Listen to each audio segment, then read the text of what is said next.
뉴스 시작합니다. 저는 동정민입니다. 윤석열 대통령 오늘 바쁜 하루를 보냈습니다. 오전엔 법원에서 처음으로 이 내란 우두머리 혐의 형사재판을 받았고 오후엔 헌법재판소에서 증인신문이 펼쳐졌죠. 첫 재판부터 보겠습니다. 대통령의 구속 취소 여부를 두고 불법 구금이라는 대통령 측과 풀려나면 회유 시도를 할 수 있다며 구속을 요청한 검찰 측 간에 치열한 공방이 벌어졌습니다.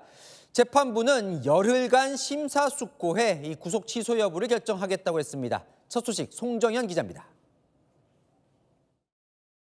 윤석열 대통령 측의 구속 취소 여부를 결정할 법원 신문이 열렸습니다. 지난 4일 대통령 측이 구속 취소를 요청한 지 16일 만입니다. 구속 기간을 도과해서 구속 기소를 한 부분에 대해서 법원에 그 판단을 구하고 있는 것입니다. 검찰과 대통령 측은 구속 취소 필요성을 놓고 1시간 넘게 공방을 벌였습니다. 대통령 측은 검찰 기소 전 이미 구속 기간이 끝났고 대통령의 증거인멸이나 도주 우려도 없다며 불구속 재판을 받게 해달라고 했습니다. 내란죄 수사권이 없는 공수처가 발부받은 구속영장도 불법이라고 호소했습니다. 검찰은 지난달 25일 밤 12시에 구속기간이 끝났는데 검찰이 26일 기소했기 때문에 구속이 유지될 수 없다는 대통령 측 주장에 대해 구속 시한은 27일까지였다고 반박했습니다. 또 윤 대통령이 풀려나면 사건 관계자들에 대한 회유를 시도할 수 있다며 구속 상태를 유지해야 한다고 맞섰습니다. 재판부는 심사숙고해 결론을 내리겠다며 대통령과 검사 양측에 앞으로 열흘 내에 구속 취소에 대한 추가 의견을 제출해달라고 했습니다. 이렇게 되면 윤 대통령 구속 취소 여부는 3월 초쯤 결정될 전망입니다. 구속 취소는 청구일로부터 일주일 안에 결정해야 하지만 재판부가 오늘 별도의 신문기일을 잡으면서 이미 일주일은 넘긴 상태입니다. 윤 대통령은 오늘 구속 취소 신문에 참석했지만 별도의 발언을 하지는 않았습니다. 채널A 뉴스 송정현입니다. 윤 대통령의 내란죄 형사재판도 시작됐습니다. 검찰이 내민 서면 증거가 무려 7만 쪽 분량에 달합니다. 대통령 측이 기록을 검토하지 못했다며 시간을 달라고 해 13분 만에 끝났습니다. 권경문 기자입니다. 윤석열 대통령을 태운 법무부 호송 차량이 법원으로 들어섭니다.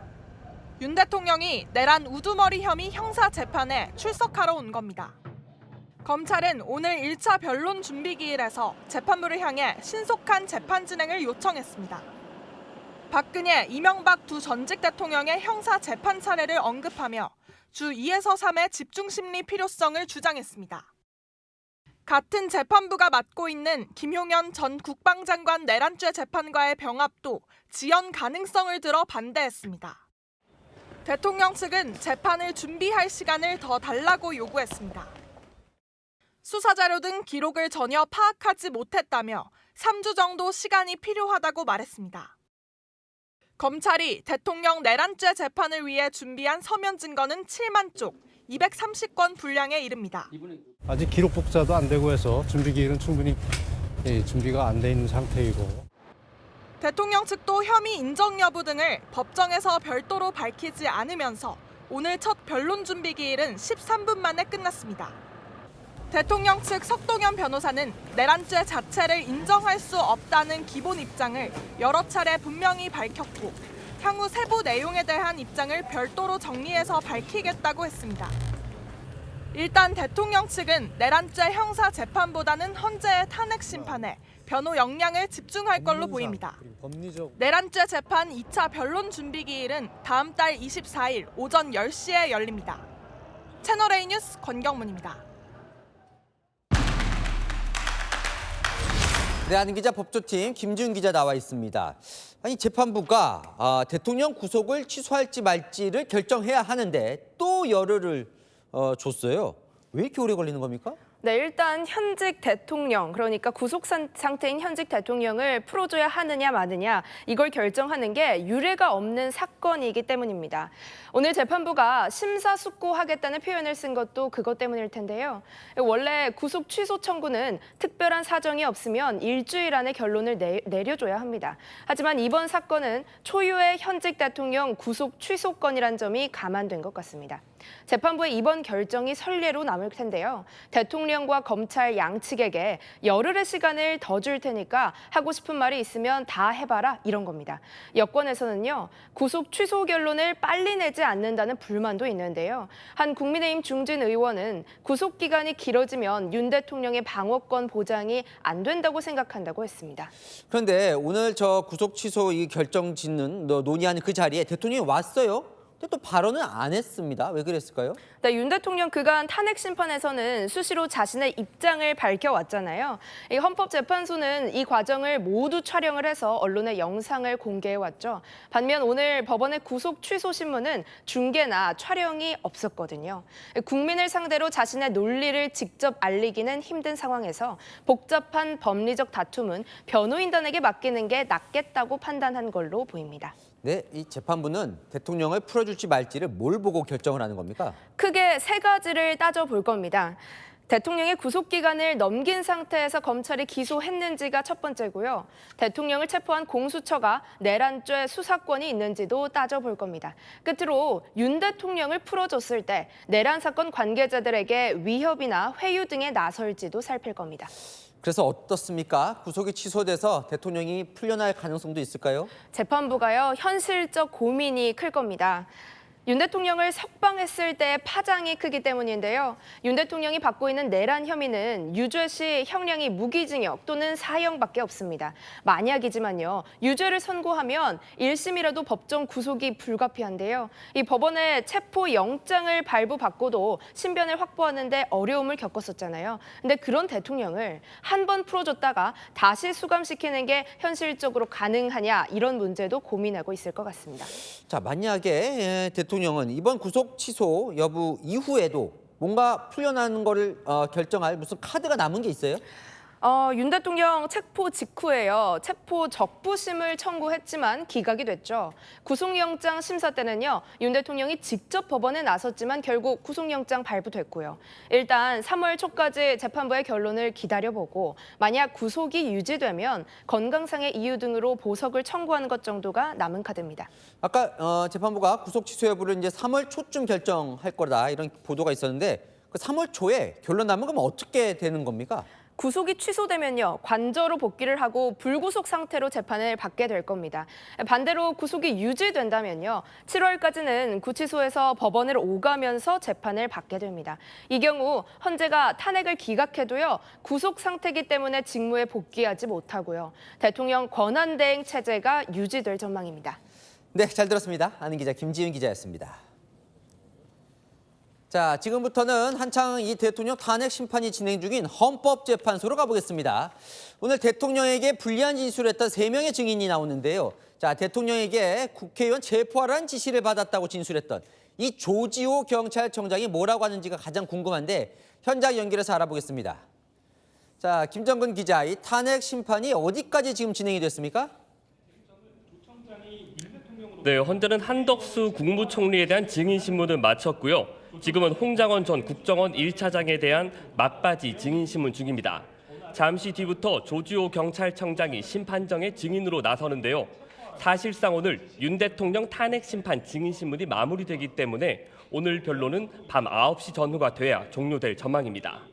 자, 그러니까 아직 조 청장 상대로는 이제 신문을 시작하지 않은 것 같은데 조 청장 상대로는 좀 물어볼 게 많을 것 같거든요. 얼마나 신문할까요?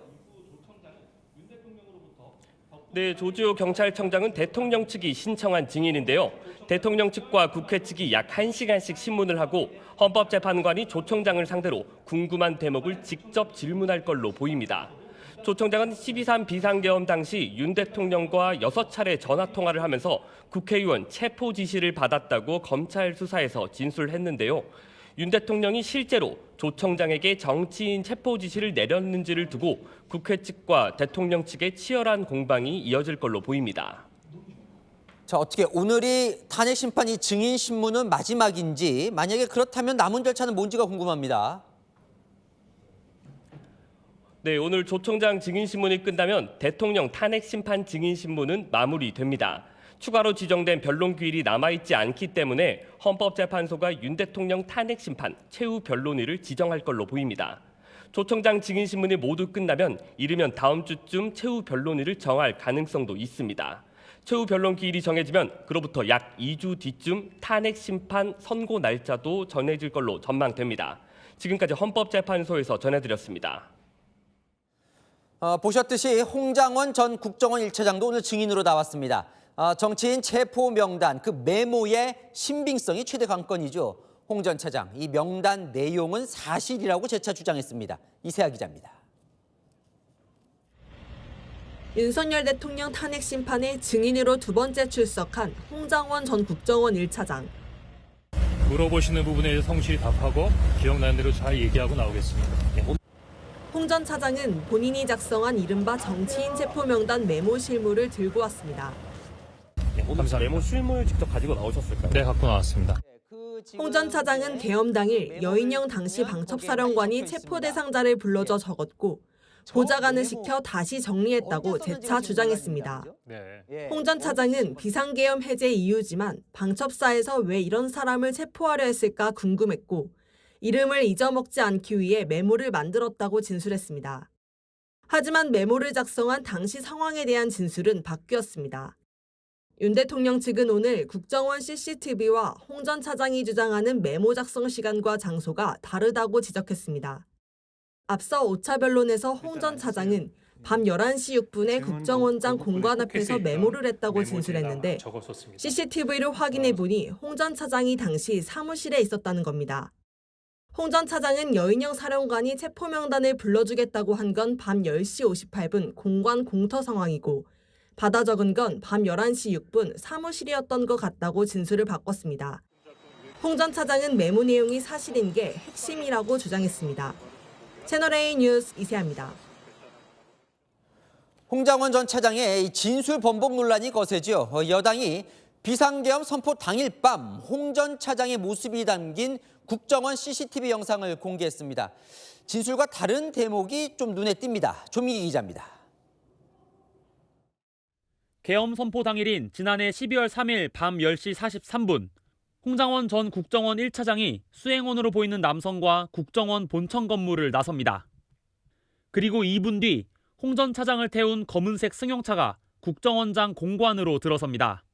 홍 전 차장은 10시 46분 여인영 전 방첩사령관과의 1차 통화가 이뤄진 장소가 집무실이라고 했는데 처음 통화는 10시 46분, 22시 46분에 하는데 제가 직무실에서 통화하거든요. 집무실이 아닌 공관에 이미 도착한 홍 전 차장의 모습이 포착된 겁니다. 체포조 관련 언급을 처음 들었다는 2차 통화 장소 역시 발언과 달랐습니다. 22시 58분에도 공관 공터에서 한 48초 정도의 대화가 이루어지는데 하지만 국정원 CCTV엔 2분 전인 10시 56분 홍 전 차장이 탄 차량이 이미 공관을 빠져나가는 모습이 포착됐습니다. 10시 58분엔 집무실 건물 내부로 들어가는 모습도 CCTV에 담겼습니다. 국민의힘은 국정원에서 받은 이 영상을 공개하며 홍 전 차장 발언의 신빙성을 문제 삼았습니다. 이렇게 믿기 어렵고 오염된 증거를 바탕으로 헌법재판이 계속된다면 누구라도 그 결과를 받아들일 수 없을 것입니다. 오히려 더 큰 사회적 갈등만 낳게 될 것입니다.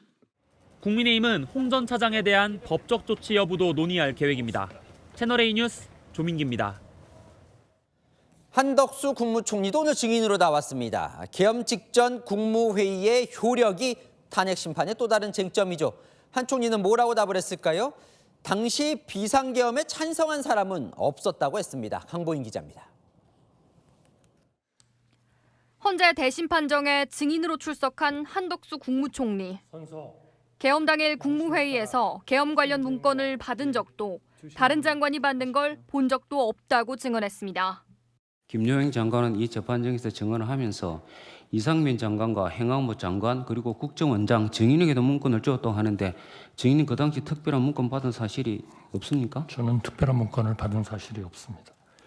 이상민 행안부 장관에게 김용현 장관이 이 문건 주는 거 그런 거 본 적 없습니까? 문건 주는 거를 보지 못했습니다. 언론사 등에 대한 단전, 단수 조치 언급도 없었다고 했습니다. 그 자리에서 뭐 단전, 단수 하는 그런 이야기 나온 사실 있습니까? 전혀 없습니다. 비상계엄 국무회의 당시 국무위원들이 보였던 반응도 설명했습니다. 국무위원들이나 그 대통령실 실장이나 수석 그중에서 누구도 이것이 위헌이나 위법이다 그런 이야기는 한 적이 없습니까? 저는 위헌, 위법 그런 상황보다는 계엄을 선포함으로써 대한민국이 굉장히 어려움에 처할 수 있다 하는 쪽이 더 많았던 것 같습니다. 계엄에 찬성하는 사람도 있었습니까? 모두 걱정하고 만류했다고 기억하고 있습니다. 통상적 국무회의와 달랐고 형식적, 실질적 흠결이 있었다고 생각한다면서도 회의의 실효성 여부는 사법부 판단에 맡겼습니다. 현재 탄핵 심판을 받고 있는 한 총리는 야당이 밀어붙인 탄핵이 국민 눈높이에 맞는지에 대해서도 의문을 제기했습니다. 탄핵 29건이 발의가 됐습니다만 그 29건이 국민의 눈높이하고 반드시 맞는지 그거는 또 역시 그 정치권이 한번 아주 심각하게 이 문제를 논의를 해보고 좀 생각을 해봐야 된다. 채널A 뉴스 강보인입니다. 윤석열 대통령 오늘 헌재 심판정에 들어왔다가 5분 만에 퇴장을 했습니다. 한덕수 국무총리 증언 때는 대기실에 머물렀는데요. 무슨 사정이었을까요? 배준석 기자입니다. 변호인단과 함께 헌재 대심판정에 들어서는 윤석열 대통령. 대통령 탄핵 사건의 10차 변론기일을 진행합니다. 출석을 확인하겠습니다. 피청구인 본인 나오셨습니다. 그런데 한덕수 총리가 증인신문을 위해 심판정으로 들어서기 전 윤 대통령이 대리인단 윤갑근 변호사에게 귓속말을 하더니 자리에서 일어나 심판정 밖으로 나갑니다. 변론이 시작된 지 5분 만입니다. 윤 대통령이 떠난 빈자리에는 정 변호사가 앉았습니다. 심판정을 나선 윤 대통령은 한 총리 증인신문이 진행된 2시간 동안 헌재 대기실에 머무르며 화면으로 재판을 지켜본 걸로 전해졌습니다.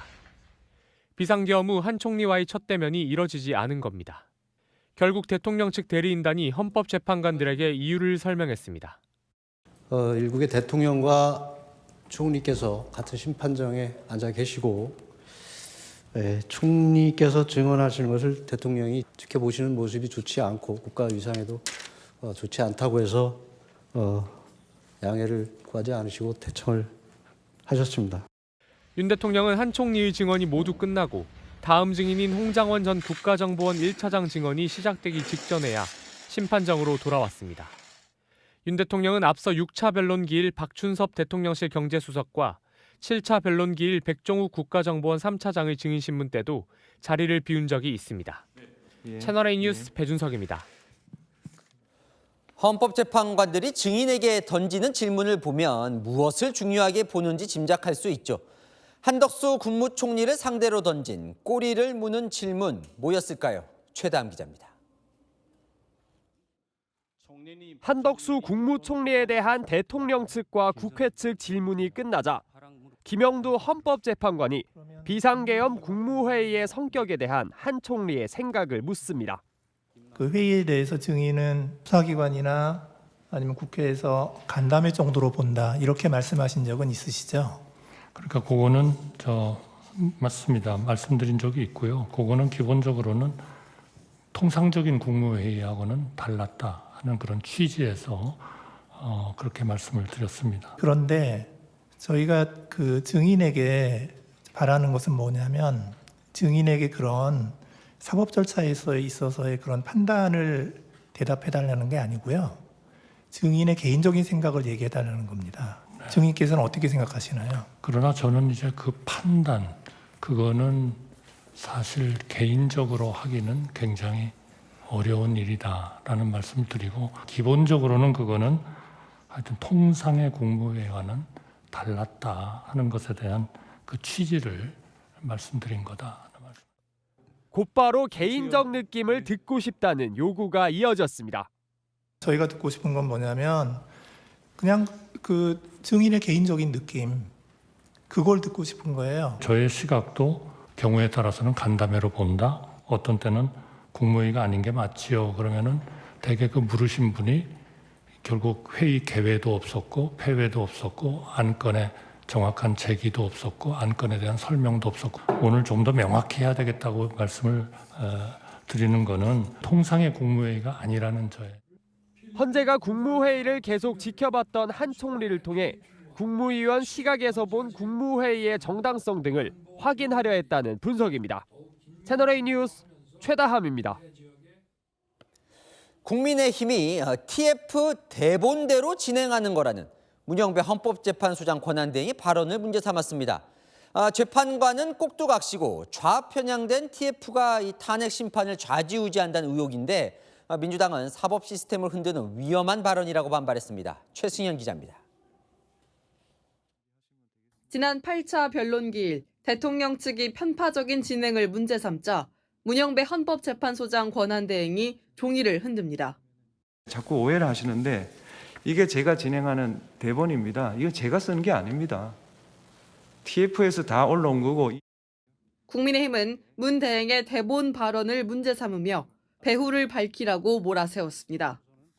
헌재 재판관들은 꼭두각시이고 실제로는 흑막 뒤에 헌재 TF가 불공정하고 편파적인 탄핵 심판을 조정하고 있는 것이 아니냐는 재판 진행 초안을 써주는 탄핵 심판 TF가 좌편향돼 있다고 주장했습니다. 연구관들 상당수가 문재인 정권 시절 유남석 당시 헌재 소장에 의해 임명됐고 유남석 소장은 우리법 연구의 창립 멤버로 알려져 있습니다. 헌법 재판관들이 굉장히 살인적인 재판 일정을 하고 있어요. 그러니까 쉽게 얘기하면 헌법 재판관들이 뭘 검토할 만한 시간이 없는 겁니다. 윤상현 의원도 장막 뒤에 숨은 TF의 실체를 밝혀야 한다고 비판했습니다. 야당은 사법 시스템을 흔드는 위험한 행위라며 여당을 지적했습니다. 민주당 관계자는 헌재가 모든 과정을 평의를 거쳐 적법하게 진행하고 있고 TF도 그 차원이라고 반박했습니다. 채널A 뉴스 최승현입니다. 자, 오늘 워낙 중요한 이 탄핵 심판 증인 신문이라 김지훈 기자와 조금 더 알아보겠습니다. 자, 지금 이제 헌재에서 한창 진행 중인데요. 일단 홍장원 전 국정원 1차장 오늘 왜 또 나온 거죠? 네, 홍장원 전 차장 이른바 체포 대상 명단을 가장 먼저 폭로했던 인물이잖아요. 대통령에게 직접 체포 지시를 들었다는 인물이기도 하고요. 조주 경찰청장과 여인영 전 방첩사령관도 체포 명단이 있었다고 수사기관에서 진술은 했지만요. 여 전 사령관은 헌재에 나와선 정확한 답변을 피했거든요. 조지호 청장은 체포 지시를 부인하고 있는 김용현 전 국방장관에게서 명단을 받았다는 입장이고요. 결국 홍 전 차장이 윤 대통령의 직접 체포 지시 여부를 따지기 위한 핵심 증인인 겁니다. 자, 그런데 이제 홍장원 전 차장이 지금 진술에 신빙성 논란이 벌어지고 있는데 믿을 수 없다는 거예요. 대통령 측은. 홍 전 차장 그래서 뭐라고 했습니까? 오늘 나와서. 네, 국정원 CCTV 영상이 공개됐잖아요. 네. 홍 전 차장도 언론 보도를 통해서 이 영상 보고 왔다고 했는데요. 처음 헌재 증언 때는요. 오후 11시 6분쯤 공터에서 여인영 방첩사령관 전화를 받고 체포 명단을 적었다고 했었는데요. 오늘은 그 시간대 진술 내용에 대해 정정할 필요성을 느낀다고 밝혔습니다. 병상에서 조사를 받았던 거라 기억이 정확하지 않을 수 있다면서요. 그런데 홍 전 차장, 저도 여러 번 통화를 해봤지만요. 줄곧 강조했던 말이 있거든요. 시간이나 장소를 헷갈리긴 했지만 달라지지 않는 게 있다고요. 윤 대통령으로부터 직접 전화를 받았고 이번 기회에 싹 다 잡아들여라 라는 체포 지시를 받은 건 틀림없는 사실이라고요. 오늘 증언 때도 이 입장에는 변함이 없었습니다. 자, 이제 오늘로서 증인은 이제 다 부른 게 되는 건데 자, 이 탄핵 심판 결론은 어떤 영향을 미칠지 김 기자가 좀 정리를 한번 해볼까요? 네, 지금까지 헌재에서 부른 증인이요. 모두 17명이었습니다. 김용현 전 국방장관과 이상민 전 행안부 장관, 조태용 국정원장은요. 체포 지시는 없었다, 국무회의도 적법했다 이렇게 대통령의 유리한 증언을 했고요. 오늘 다시 나온 홍장원 전 차장과 곽종근 전 특전사령관은 끌어내라는 대상은 의원이었다는 취지로 불리한 증언을 하고 있거든요.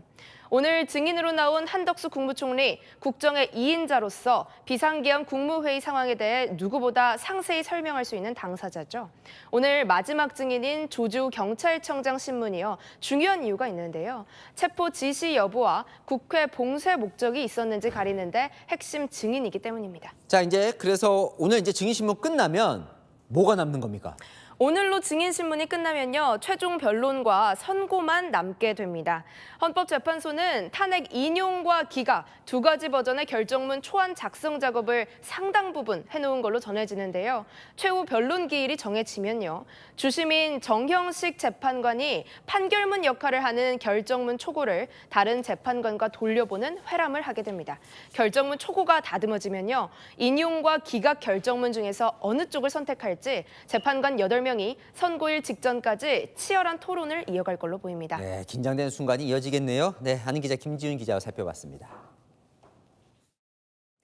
한국철도공사 직원들이 술을 마시고 열차를 운행하거나 안전문을 점검한 사실이 드러났습니다. 186명이 적발됐는데 징계는커녕 승진을 하거나 표창을 받은 직원들이 수두룩했습니다. 정성원 기자입니다. 연간 1억 4천만 명의 승객이 이용하는 한국철도공사 코레일. 일단 첫째도 둘째도 셋째도 안전입니다. 안전. 직원 음주 관리에는 소홀했던 것으로 감사원 감사 결과 드러났습니다. 2023년 8월 오후 2시 25분쯤 기관사 A씨는 음주운전에 적발됐지만 6시간 뒤 열차 운전대를 잡았습니다. 적발 당시 혈중 알코올 농도는 면허 취소 수준인 0.217이었습니다. B씨도 음주운전 적발 36분 만에 안전문 점검 업무를 시작했습니다. 철도 종사자는 업무 시작 전 음주 측정기 검사가 필수인데 두 사람 모두 당시 기록된 음주 측정 결과는 알코올 농도 0%였습니다. 음주 측정 기기가 결과를 자동으로 기록하는 게 아니라 당사자가 직접 입력하는 방식이기 때문입니다. 지난 2019년 감사원이 자동 기록 기기로 교체할 것을 통보했지만 코레일은 이후에도 기록되지 않는 기기를 1억 원어치나 더 샀습니다. 2021년부터 3년간 직원 186명이 음주운전으로 적발됐지만 대부분 징계를 받지 않았습니다. 오히려 37명은 승진했고 44명은 표창을 받았습니다. 또 병가 등을 신청하고 해외여행이나 경마장에 간 260명도 감사에서 적발됐습니다. 감사원은 코레일에 적발된 직원들에 대한 징계를 요구하고 음주관리 감독을 철저히 하라고 촉구했습니다. 채널A 뉴스 정성원입니다. 네, 광화문 광장에 차량이 돌진해도 끄떡없는 1톤짜리 콘크리트 화분이 설치됩니다. 지난해 발생한 시청형 역주행 참사 같은 사고를 막기 위해서입니다. 김민환 기자가 취재했습니다. 유동인구가 많은 광화문 광장입니다. 차도와 광장을 구분하는 경계석 높이는 19cm. 법적 기준엔 맞지만 차량 돌진 등 돌발 상황을 막기엔 역부족입니다. 서울시가 보행자 안전을 강화하기 위해 광장 외곽에 콘크리트 화분을 설치해 차도와 인도를 분리할 계획입니다. 신호등 앞에 세워진 대형 화분입니다. 초고성능 콘크리트로 만들어졌는데요. 이런 재질로 만든 화분 100개가 광화문 광장에 설치되는 겁니다.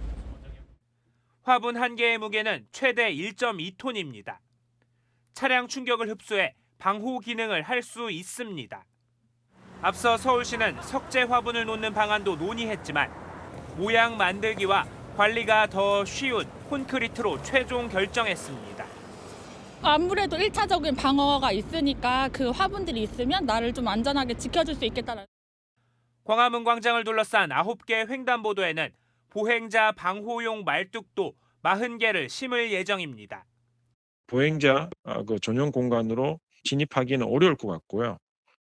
서울시는 오는 4월까지 콘크리트 화분 설치를 완료하고 하반기 중 말뚝 공사까지 마칠 계획입니다. 채널A 뉴스 김민환입니다. 트럼프 미국 대통령이 러시아와 거리를 좁히는 만큼 우크라이나와는 멀어지고 있습니다. 젤렌스키 대통령을 적당히 성공한 코미디언이라거나 독재자라며 깎아내린 건데요. 김민곤 기자입니다. Modestly successful comedian. Zelensky has done a terrible job. 미국과 러시아 중심의 종전 협상에 배제된 볼로디미르 젤렌스키 우크라이나 대통령이 거세게 반발하는 가운데 도널드 트럼프 미국 대통령도 젤렌스키를 향해 비난의 수위를 높이고 있습니다.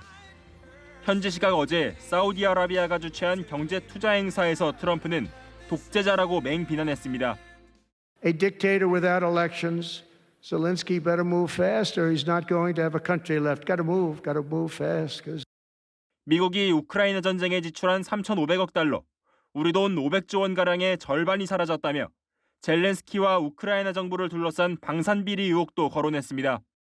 Maybe he wants to keep the gravy train going. 전날에도 트럼프는 젤렌스키의 국내 지지율이 4%밖에 되지 않는다고 비판했는데 이를 두고 젤렌스키가 가짜 정보라며 맞대응하자 비난의 수위를 더 높인 겁니다. Народ, який нас постійно підтримує, на жаль, живе в цьому дезінформаційному просторі. Я вважаю, що Сполучені Штати Америки допомогли Путіну вийти із багатолітньої ізоляції. 젤렌스키는 트럼프에 대한 비난을 이어가면서도 수도 키이우를 방문한 트럼프의 우크라이나 러시아 특사 키스 켈로그와 만날 계획을 세우는 등 대화의 끈을 놓지 않고 있습니다. 채널A 뉴스 김민곤입니다.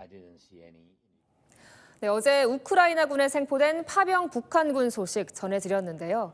생포된 또 다른 21살의 북한군이 어머니가 계신 고향으로 갈 수 없다면 한국행을 고려하겠다고 밝혔습니다. 장하연 기자입니다.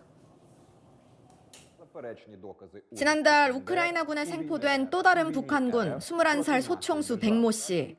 당시 붕대를 감고 거동이 불편해 보였던 그는 한 달이 지난 지금 앉아서 인터뷰할 정도로 상태가 좋아졌습니다.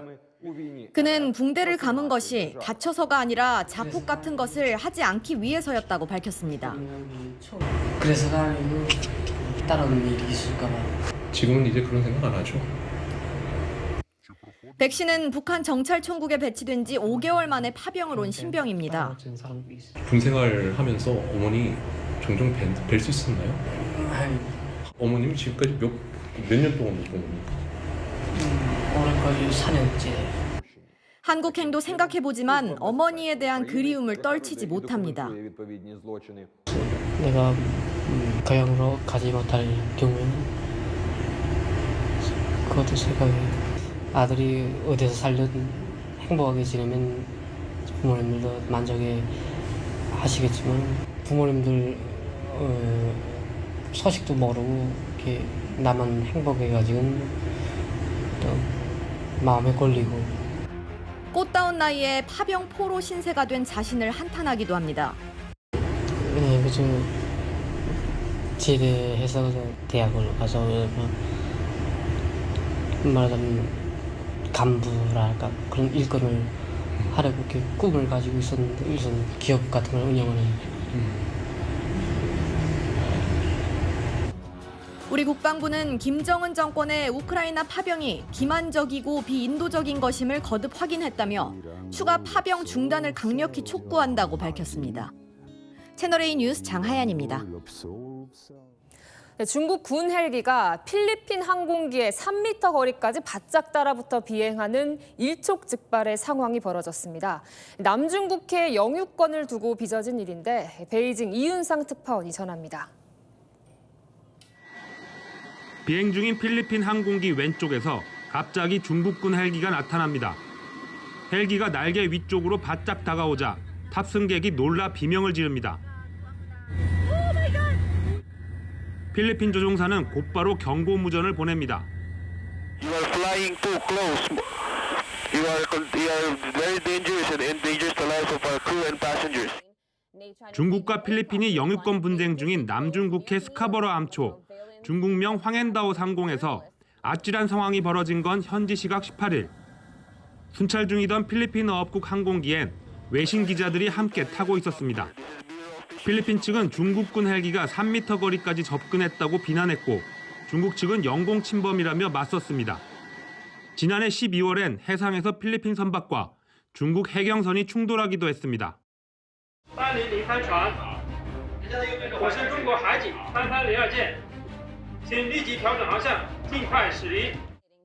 최근 필리핀이 미국과 함께 합동 순찰을 벌이자 중국이 반발하는 등 남중국해를 둘러싼 긴장이 고조되고 있습니다. 베이징에서 채널A 뉴스 이윤상입니다.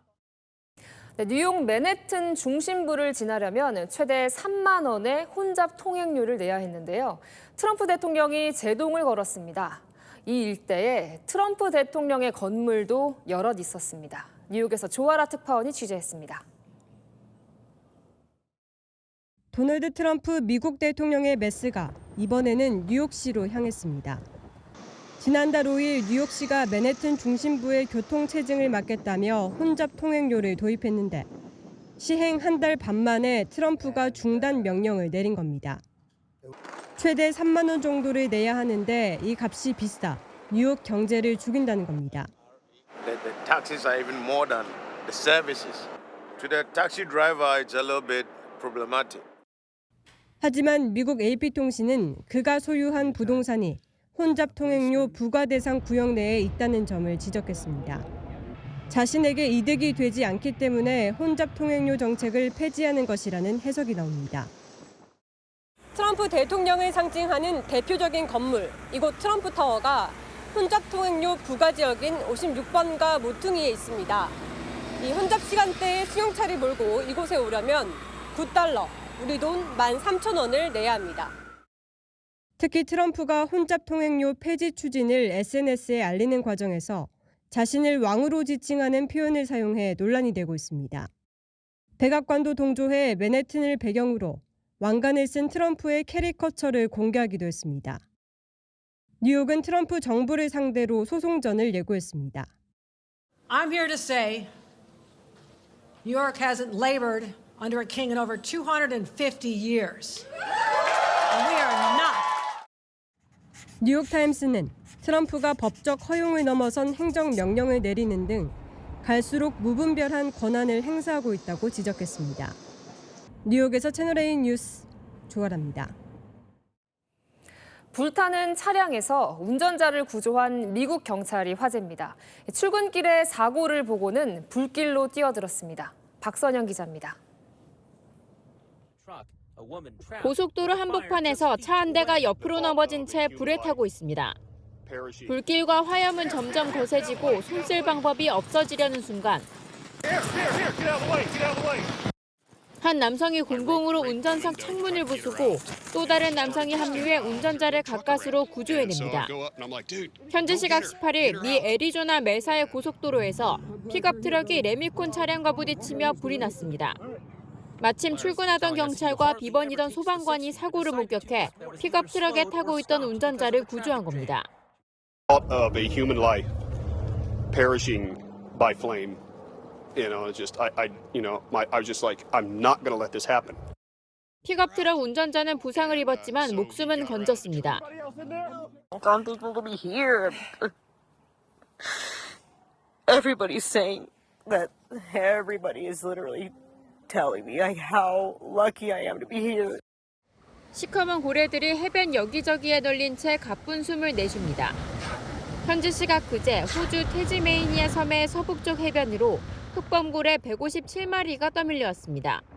구조대가 고래를 바다로 돌려보내려 노력해보지만 쉽지 않습니다.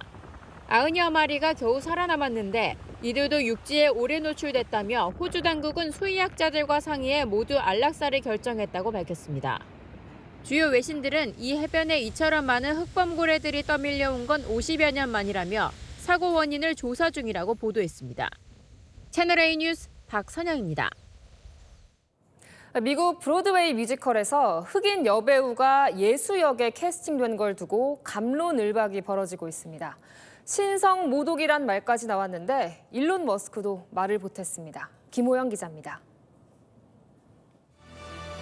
예수의 십자가형 전 일주일을 다룬 브로드웨이 유명 락 뮤지컬 지저스 크라이스트 슈퍼스타. 그런데 올여름 LA 야외 음악장 할리우드 볼 공연에 캐스팅이 공개되면서 논란입니다. Cynthia Erivo is going from Elphaba to Jesus. 예수 역할을 흑인 여성 배우 신시아 에리보가 맡게 되자 말 그대로 파격이라는 반응입니다. 하지만 신성 모독이라며 반발하는 목소리도 터져 나옵니다. 다른 종교에 이런 짓을 한다고 상상해보라는 누군가의 SNS 글에 테슬라 CEO이자 미국 정보효율부 수장인 일론 머스크는 눈썹 찡그리는 이모티콘을 달며 논쟁에 가세했습니다. 반면 재미있고 도전적인 캐스팅이다. 백인만 예수 역을 맡으란 법 없다는 반박도 나오며 공방이 벌어지고 있습니다.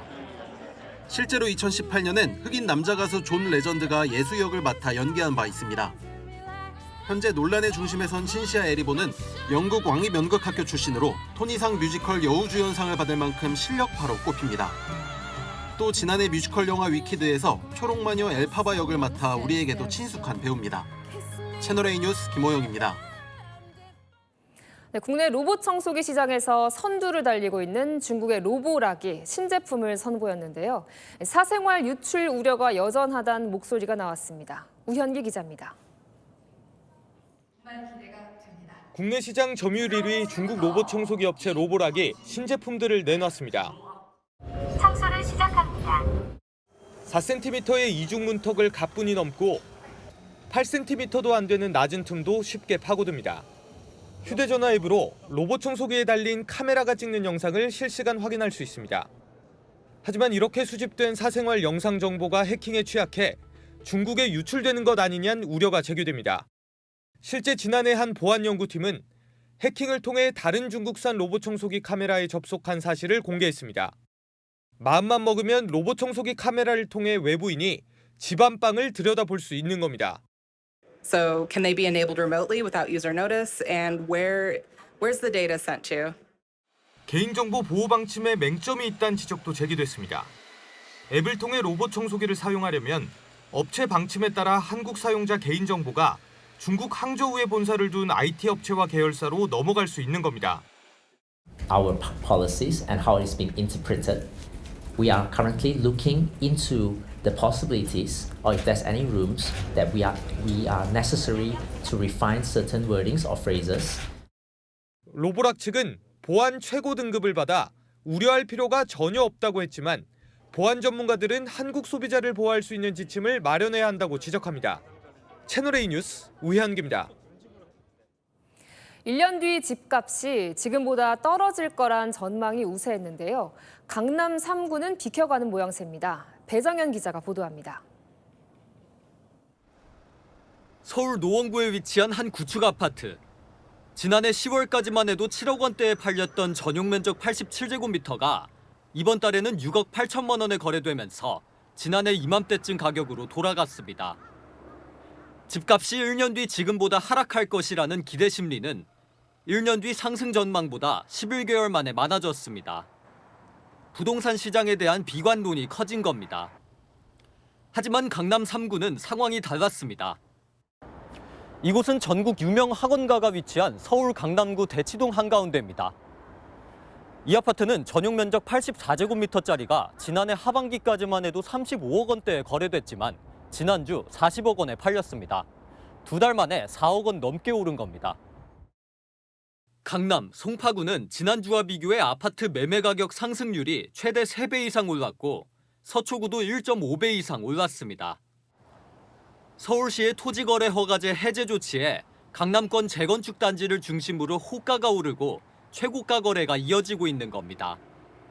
한 55억 부르던 매물이 지금 한 60억 정도의 호가가 나오고 있습니다. 올해 초 들어서 일단은 호가가 많이 오른 편입니다. 전반적인 부동산 경기 둔화 속에 일부 선호 지역으로 수요가 집중되면서 집값 양극화가 심화되고 있습니다. 채널A 뉴스 배정현입니다. 수십 년 된 문구 제품부터 망가진 인형까지 옛 모습 그대로 살려내는 이색 수리소가 인기입니다. 김승희 기자가 현장 카메라에 담았습니다. 누구나 오래 간직하고 싶은 추억의 물건이 하나씩 있죠. 이를 도와주는 이색 수리소들이 있습니다. 현장으로 가보겠습니다. 하루 수십 개의 연필을 깎고 또 깎는 이곳. 한 연필 깎기 제조사의 수리 사무소입니다. 매일 15개 안팎의 택배가 도착하는데 이날은 1987년에 만들어진 38살 된 연필 깎기가 들어왔습니다. 깎아보면 어디가 안 깎이는지 겉돌아버려. 수리공에 손을 거치면 다시 추억의 소리를 내며 경쾌하게 돌아갑니다. 손편지가 같이 오는 경우도 많습니다. 돌아가신 아버지가 떠오른다. 힘든 시간을 함께했다. 저마다의 추억과 사연을 안고 수리를 문의하는 겁니다. 사연들이 와요. 편지가. 연필깎이가 정말 이 사람한테는 정말 소중하고 추억이 있는 거구나 들었기 때문에 더 정성껏 해주게 돼요. 연필깎이 AS를. 낡은 인형을 고치는 인형병원도 있습니다. 인형병원에선 주인이 보호자, 인형은 아이가 됩니다. 보호자가 이렇게 인형을 맡기면 이 진단명이 적힌 입원 확인서와 함께 이 치료실로 옮겨져 수술을 받게 됩니다. 이 친구는 아까 가장 심한 중환자 단계. 근데 보호자님은 이 자체 현재 상한 상태 그대로 유지하기를 원하시거든요. 안쪽으로 천을 덧대가지고 좀 천을 튼튼하게 만드는 방법. 입원 순서에 따라 10,000가지가 넘는 원단과 재료로 수술이 진행됩니다. 해지고 바랬던 인형이 그때 그 시절 모습을 되찾는 겁니다. 3살 때부터 이 애를 애착 인형 가지고 있었는데 세탁기에 넣고 많이 빨았거든요. 흰말이 없는 인형이었는데 통통해져 갖고 왔어요. 지방 이식했다고. 레트로 문화가 유행하며 필름이나 디지털 카메라를 쓰는 사람들도 늘고 있습니다. 엄마가 저 아기 때 사셨던 거를 15년은 되지 않았을까요? 그냥 사진이 아니라 추억이 담기는 느낌인 것 같아서. 34년째 자리를 지키고 있는 카메라 수리소. 요즘엔 2030 손님까지 늘며 서너 평 공간에서 하루 12시간을 꼬박 일합니다. 다 젊은 사람들이에요. 손님이 받았을 때 그 느낌이 막 그냥 기분이 좋아갖고 어떻게 살았구나 하고 하는 그때가 이제 쾌감이 최고 기분이 좋죠. 각양각색의 이색 수리소가 사람들의 추억을 지켜주고 있습니다. 현장 카메라 김승희입니다. 윤석열 대통령이 헌법재판소 탄핵 심판에서 발언을 시작했다고 합니다. 헌재로 가보겠습니다. 김정근 기자, 대통령이 체포 지시 의혹과 관련해서도 발언을 했다던데 내용 전해주시죠. 네, 윤석열 대통령은 조금 전 홍장원 전 국가정보원 1차장의 증인신문이 끝난 뒤 직접 발언에 나섰습니다. 윤 대통령은 비상계엄 이후 홍 전 차장이 경질됐던 상황을 언급하면서 홍 전 차장이 12월 5일 사표를 내고 6일 해임되니 대통령의 지시라고 엮어낸 게 체포명단 메모의 핵심이라고 주장했습니다. 홍 전 차장이 자신에게 체포 지시를 받았다는 주장에 신빙성에 의문을 제기한 건데요. 윤 대통령은 체포 지시를 한 적이 없다면서 여인영 방첩사령관이 특정 인사 동향 파악을 위해 위치 추적을 부탁했던 것이라고 설명했습니다. 윤 대통령은 그런 부분에 대해선 불필요하고 잘못됐다고 생각한다고 언급하기도 했습니다. 김건희 여사와 조태용 국정원장 사이의 휴대전화 문자 소통에 대해서도 입장을 밝혔는데요. 자신은 지난해 11월 에이펙 출장을 전후로 휴대전화를 바꿨다며 김 여사가 국정원장이 안보실장일 때 번호를 가지고 있을지 모르겠다면서도 자신도 두 사람의 대화 내용이 궁금하다고 했습니다. 윤 대통령 탄핵 심판은 조금 전 7시 30분부터 조주호 경찰청장의 증언이 시작됐습니다. 지금까지 헌법재판소에서 전해드렸습니다. 이재명 민주당 대표 지금 5건의 재판을 받고 있죠. 대통령이 당선이 될 경우 이 재판이 멈추느냐 이어지느냐가 논란인데 이 대표 이 재판 중지가 다수설이라고 했습니다. 공직선거법 2심은 낙관한다면서요. 국민의힘은 재판부를 압박하냐며 꿈깨라고 비판했습니다. 이세진 기자입니다. 이재명 민주당 대표가 대통령으로 당선되면 진행 중이던 재판도 정지돼야 한다는 뜻을 내비쳤습니다. 헌법 84조를 언급하며 대통령이 되면 기소뿐 아니라 재판도 중단된다고 주장한 겁니다. 소는 기소를 말하고 추는 소송 수행을 말하는 것이어서 어쨌든 정지된다는 게 다수설이죠. 본인이 받고 있는 5개 재판의 경우 당선되면 멈춘다는 뜻을 밝힌 겁니다. 이 대표는 또 1심에서 당선 무효형을 선고받은 공직선거법 재판의 경우 2심 결과를 낙관한다고 했습니다. 국민의힘은 벌써 대통령이 된 듯 재판부를 압박하는 것이냐고 비난했습니다. 자기가 대통령 될 테니까 수사기관, 재판기관 전부 다 내 눈치 봐라라고 공개적으로 무슨 겁박하는 것 같아 보이는데. 야무진 꿈은 깨십시오. 국민들께서 범죄자, 피의자를 선택하지는 않을 것입니다. 주진우 법률자문위원장도 이미 하던 재판까지 멈춘다는 명시적 규정은 없다며 이 대표 자기만을 위한 기교적 해석이라고 지적했습니다. 오늘 발표된 조사에선 이 대표 공직선거법 2심 재판 피선거권 박탈형을 예상한 응답률이 무죄 예상보다 10%포인트가량 높았습니다. 채널A 뉴스 이세진입니다.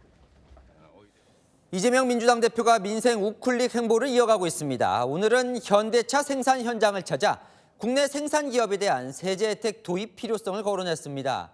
이런 행보가 통한 건지 중도층 지지율이 올랐다는 여론조사가 나왔습니다. 이준성 기자입니다.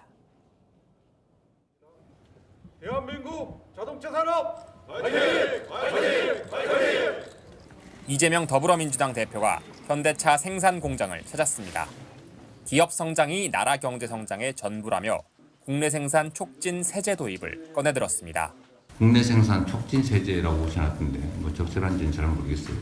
공제제도라고 해야 될지 촉진 세제라고 해야 될지 뭐라고 부르든 간에 국내 산업, 국내 생산 소비를 좀 확충하기 위한, 지원하기 위한 세제 제도를 새롭게 도입할 필요가 있다. 트럼프 미국 대통령이 수입 자동차 관세 부과를 예고한 상황에서 우리 기업이 국내에서 생산하면 세제 혜택을 주는 지원 체제를 마련하겠다는 겁니다. 하지만 기업 측에서는 대놓고 국내 생산 명목으로 세제 혜택을 받았다간 미국과 통상 마찰이 발생할 수 있다는 우려를 보이며 간접 우회 지원을 희망한 것으로 전해졌습니다. 민생 성장 행보가 이어지면서 중도층이 반응하고 있다는 분석도 나옵니다. 당대표 직무수행 평가도에서 38%였던 중도층의 긍정 평가가 1년 사이 10%포인트 넘게 오른 것으로 나타났습니다. 민주당 핵심 관계자는 보수의 정책도 유연하게 적용하는 태도가 평가받는 것이라고 이어갈 뜻을 밝혔습니다. 채널A 뉴스 이준성입니다. 이재명 대표의 중도 보수 선언 후 폭풍이 거셉니다. 비명계에선 빨간 가치를 추구하냐며 공세를 퍼부었고 국민의힘은 국민의힘에 입당하는 거냐고 비꼬았습니다. 박지한 기자입니다. 김부겸 전 총리는 이재명 민주당 대표의 중도보수 정당 선언에 불쾌감을 드러냈습니다. 실용적 정치 지도자가 되겠다는 것과 당의 정체성을 이렇게 하루아침에 이렇게 규정하는 것은 전혀 다른 문제라는 거죠. 비명계 이인영 의원은 파란 옷 입고 빨간색 가치를 언급하느냐며 100번을 되물어도 동의가 어렵다고 지적했습니다. 고민정 의원도 자칫 진보 섹터를 없애는 효과를 발생시킬 수 있다고 우려했습니다. 국민의힘도 위장 전입하냐며 비판을 가세했습니다. 안철수 의원은 이재명 민주당이 중도보수 정당이면 파리도 새라고 비꼬았고 정연욱 의원은 국민의힘에 입당합니까? 라는 현수막을 공개했습니다. 친명계는 옹호에 나섰습니다. 김대중 대통령께서 97년도 대선 때 출마하기 전에 우리 당은 중도 우파 정당이라고 얘기한 적이 있습니다. 친명계 관계자는 비판이 요란할수록 이 대표의 중도 행보 효과가 더 커질 것이라며 나쁠 게 없다고 했습니다. 채널A 뉴스 박지한입니다. 야랑야랑 오늘은 정치부 홍지은 기자와 함께합니다. 첫 번째 주제 보겠습니다. 직장 내 괴롭힘 가해자 누구예요? 네, 야당이 가해자로 윤석열 대통령을 지목했습니다.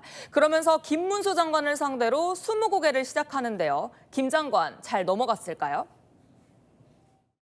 임원들이 직원들에게 회사 창립 60주년 기념행사에서 가요를 개사해 회장님 찬양, 생일 축하 합창 공연을 강요했습니다. 이것도 직장 내 괴롭힘 맞죠? 강요는 안 되죠. 임원을 경호처 차장으로, 회사 창립을 경호처 창설로, 회장님을 윤석열 대통령으로 바꾸면 경호처 직원들이 윤석열로부터 직장 내 괴롭힘을 당한 당사자가 됩니다. 어떻게 생각하세요? 그런 사실관계가 있느냐?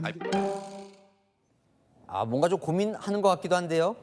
네, 그렇습니다. 하지만 대통령 탄핵 심판 이야기가 나오자 목소리가 올라갔습니다. 복귀하는 것이 가장 좋은 일이죠. 헌법재판소도 똑바로 해야 됩니다. 네, 요즘 국회 자주 보이는 김 장관 내일 당정회의도 먼저 오겠다고 했다네요. 네, 다음 주제 보겠습니다. 뭘까요? 이재명 대표 본심이요? 네, 이틀 전 실무자 착오라고 삭제했던 SNS 글 사실은 본심이었다고 밝혔습니다. 바로 이 글인데요. 왜 이렇게 심하게 대하냐? 특정 라디오 프로그램을 저격한 글인데요. 당시엔 실무자 실수라며 1시간 만에 글을 내렸는데 어제 토론회에 나와선 본인은 실은 그 글처럼 생각한다며 인정한 거죠. 그래요? 보통 이 특정 프로그램을 잘 겨냥하진 않는데 왜 그런 걸까요? 네, 그 프로그램에 출연한 패널이 여야 관계를 이렇게 비유하면서 논란은 시작됩니다. 대통령실과 여당이 야당을 상대하는 관계는 과거에 북한을 상대하는 미국과 한국, 대한민국 정부의 입장과 비슷해요.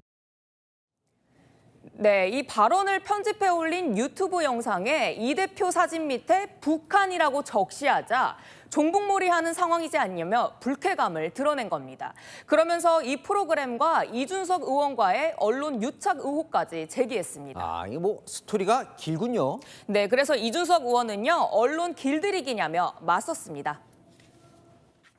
저거 언론 길들이기 하려는 거 아니냐. 이렇게 그거에 대한 비판을 예상하지 못했다 글을 내린 거겠죠. 네, 그래서 요즘 언론 탓하는 게 정치권에 좋지 못한 유행인 것 같습니다. 네, 주제 하나 더 보겠습니다. 박선원 민주당 의원은 케이블 타이는 왜 들고 나온 거예요? 네, 개엄 당일 케이블 타이는요, 인원 체포용이 아니라 국회문 봉쇄용이었다는 707 단장의 발언이 거짓말이라면서 시연에 나섰습니다. 김현태 특전사 707 단장이 거짓말을 했습니다. 케이블 타이는 문을 봉쇄할 목적으로 사람은 전혀 아닙니다. 저걸로 문 잠글 수 있어요? 저 갖고 와봐요. 이게 당겨지는 거예요. 이게. 이거는 무슨 문을 잠궈요? 빠집니까 이게? 빠져요? 네? 헌법재판소를 능멸해? 네, 성일종 국방위원장이 그만하라고 하면서 설전도 벌어졌습니다. 하나 더 줘봐요. 이렇게 마구제비로 능멸해도 되냐고요? 저거 하나 더. 마이크 끄세요. 마이크 끄세요. 이게 말이 되냐고요, 이게. 박선원 의원님, 아니 의원 품격에 맞게 하세요. 지금 이 법안하고 전혀 관련이 없는. 우리가 얼마나 창의적인 질문이냐. 무슨 창의적이야, 창의적. 네, 두 사람 김현태 단장 서로 회유했다면서 공방도 벌였는데요. 안보 챙겨야 할 국방위마저 소란스러운 전쟁터가 된 게 씁쓸합니다. 네, 지금까지 야랑야랑이었습니다. 눈과 얼음 사이로 봄꽃이 피어난 모습입니다. 매서운 추위가 이어지고 있지만 어느새 봄이 한 걸음 뒤에 와 있는데요.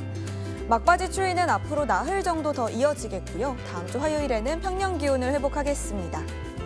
여전히 중부와 경북의 한파주의보가, 강원 내륙에는 한파경보가 발효 중입니다. 내일 아침도 오늘만큼 춥겠습니다. 서울 영하 7도, 체감 영하 11도까지 떨어지겠고요. 한낮에도 체감 영하권인 곳이 많습니다. 서울 2도, 체감 영하 2도에 그치겠습니다. 차고 건조한 바람에 대기는 메말라가고 있고요. 건조특보도 확대되고 있습니다. 주말에는 서해안에 눈비예보 나와 있고요. 그 밖의 지역은 당분간 맑겠습니다. 날씨였습니다. 우크라이나 전장에서 생포된 북한군 포로 2명 모두 한국으로 가고 싶다고 합니다.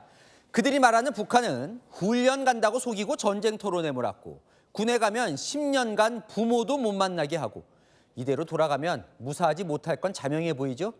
자, 정부는 한국으로 데려오기 위해 최선을 다하겠다는데요. 이들의 소망이 무사히 이뤄졌으면 합니다. 마침표 찍겠습니다. 절박한 소망. 뉴스에 마칩니다. 감사합니다.